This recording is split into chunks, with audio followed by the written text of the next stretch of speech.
তুষার পড়তেছে আজকে অনেক। হ্যাঁ, মাত্র মেট্রো থেকে বেরোইলাম। এটা মেট্রো,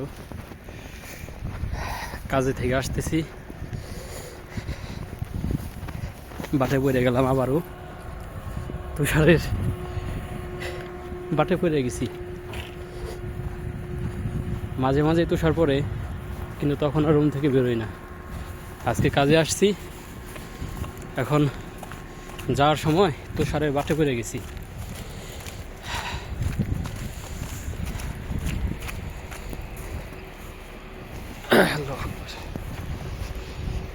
এই হচ্ছিল ভাই অবস্থা। বাসা বাড়ি ঘর যত দূর চোখ যায় সম্পূর্ণ খালি বরফ আর বরফ। এই যে গাছগুলা সুন্দর সুন্দর গাছ লাগিয়ে রাখছে, সব বরফে ঢাকা। প্রচুর পরিমাণ ঠান্ডা। হাত বের করলে হাত বেশিক্ষণ থাকা যায় না, এই জন্য হাত বারবার চেঞ্জ করতে হয়। এক হাত পকেটে ঢোকাই, আরেক হাত দিয়ে ফোন ধরতে হয়। যাই হোক, মস্ক হচ্ছিল ভাই অনেক ঠান্ডা। বর্তমান বাংলাদেশে তো এখন ঠান্ডা নাই, কিন্তু মস্কোতে এখন প্রচুর পরিমাণ ঠান্ডা। মেবি কত চলে, মাঝে মাঝে -20-25 চলে যায় এই সময়ে।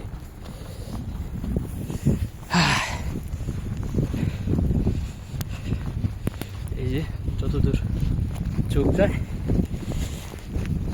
শুধু বরফ আর বরফ। তবে এই প্রাকৃতিক দুর্যোগের মধ্যেও এই দেশটা কারো থেকে পিছিয়ে নাই। জিনিসটা অদ্ভুত।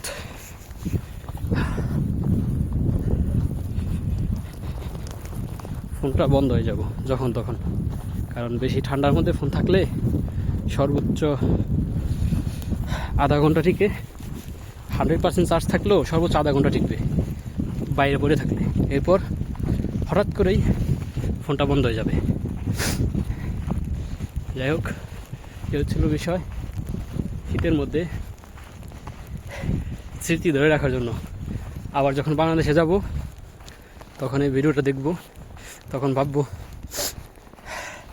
যে মস্কো শহরে যে শীত কোলায় আসছি আর বাংলাদেশের পৌষ মাঘের শীত বলে কোলাইতে পারব না। এই কথাটা তখন বলবো আর কি। যে ভাই যতদূর চোখ যায়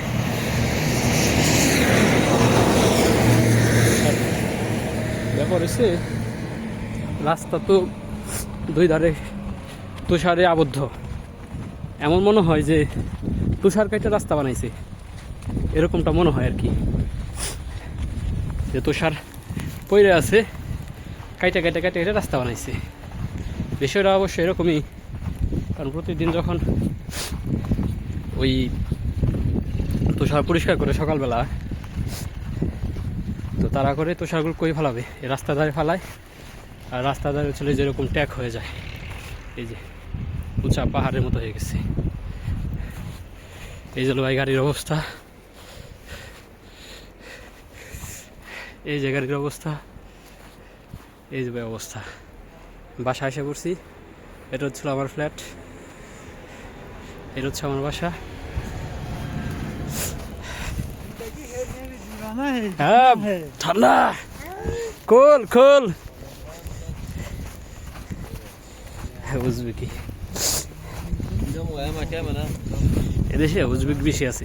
উজবেক বলতে উজবেক, কিরগিজ, যে যাই বলুক, মুসলিম সংখ্যা অনেক বেশি। উজবেক, কিরগিজ, তাজিকিস্তান, কাজাখস্তান, মানে এদের তো আর ভিসা লাগে না এদেশে আসতে। সোভিয়েত ইউনিয়নভুক্ত তো এক সময় এক রাষ্ট্র ছিল, মানে বাংলাদেশ আর ভারতের মতো না যে পরবর্তীতে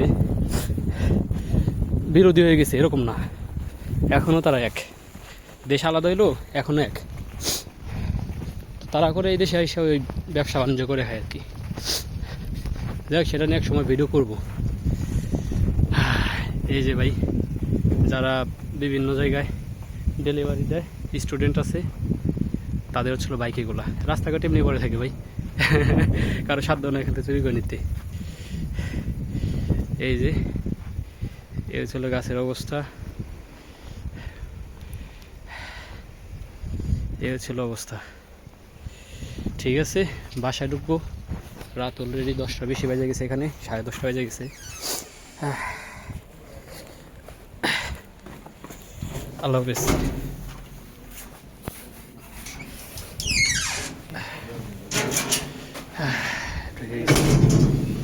ভিতরে আর ই নাই, কি বলে, ঠান্ডা নেই।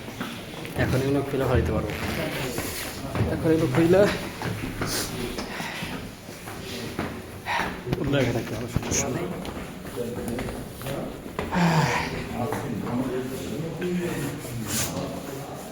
ঠিক আছে, আবার কোনো ভিডিওতে কথা হবে ইনশাল্লাহ।